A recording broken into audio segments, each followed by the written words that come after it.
Hey, what's up guys? I'm Brendan Praise and today we're doing a different type of video. Today we're talking about how to make your footage or your YouTube channel look a lot better. I want you to love me, love me, love me, love me. Like it's your first time, will you love me, love me, love me? So the first thing you want to do is you want to deal with the settings of your camera.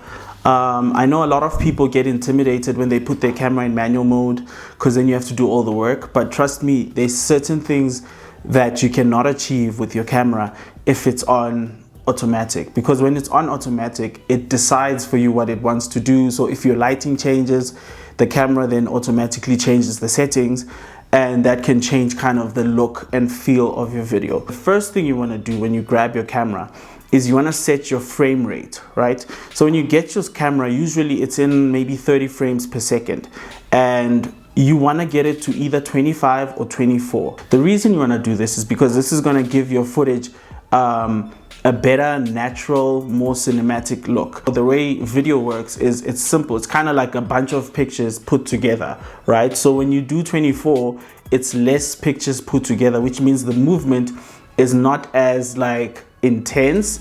It's kind of more smooth. Like if I wave my hand like this, you can see some motion blur, and that looks beautiful. That's how they shoot in Hollywood. That's how they shoot like series and whatnot. So that's what you want to do to achieve that look.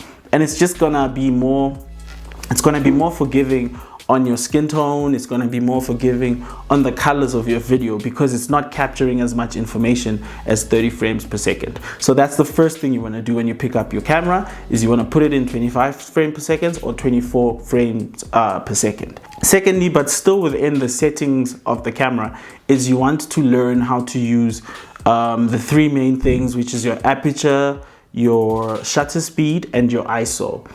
So I'm going to start with shutter speed because it's simple. With shutter speed, if you have your camera set to 25 frames per second, you want to make sure that your shutter speed is always double. So it's going to be on 50. So it's going to be 1/50th of a second.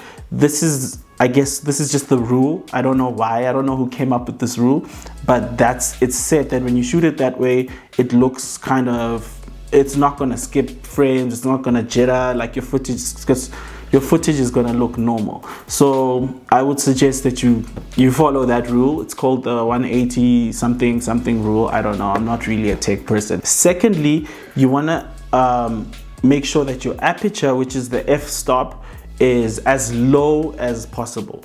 So if your camera can go to like f1.8, then you want to keep it at f1.8 because this is going to give you like a blurry background. This is going to give you that desired. Let me actually show you. Because my camera is on f1.8, right? When I come closer like this, it focuses on my face and then it blurs the background. This looks really nice when you do it properly. Obviously right now I'm not doing it properly because I'm just showing the effect and I'm just kind of kneeling on my knees and my knees are killing me. But I'm just trying to show you guys that if you were doing like a makeup tutorial or something and you had like a beautiful background, maybe you put like flowers and whatnot, you could kind of set your camera to f1.8 and then you move closer, you set yourself like this, you frame yourself in the middle, and then the background is a little blurry, and then you look like a professional. People are like, oh my God, you're killing this thing, and you look like you know what you're doing. So that's why you wanna set your aperture to the lowest number. I know a lot of people are probably using the stock lens that came with the camera, which probably goes down to f4. You can still achieve the look. It's not going to be as drastic, but you can still get the look. So you still want to kind of follow the same rules, keep it as low as possible. And then your ISO is pretty simple. It's kind of how you control your light. So it depends on what light source you have. If you like me and you're using a daylight, then you can keep your ISO really low. And this is going to be good because your footage is not going to have a lot of grain. Yo guys, I'm tired. I was bending just to show you guys the blur effect. Anyway, second thing you want to do to make your footage look better is you want to work on your framing.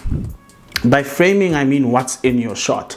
So a lot of people I've seen when they shoot their stuff, they don't really care what's happening in the shot. They kind of just want to do what they're doing, and that's cool. But then it's annoying for people who are watching because then they see other things that are happening in your shot that are kind of distracting. So you want to make sure that everything that's in your shot is deliberate. You want to make sure that you put everything there for a purpose, and you know what's happening in your set, you know, because essentially it is your set. So if you're shooting and then like you have your wardrobe at the back but it's open, and then now there's just stuff hanging weird, you didn't pack your wardrobe, it's distracting. So you want to make sure that if you're shooting with that kind of setup, you close your wardrobe, you make sure that everything looks cool, you know, it's gonna look more professional. People are not going to be distracted, they're going to be able to listen to what you're saying, and that's going to be awesome.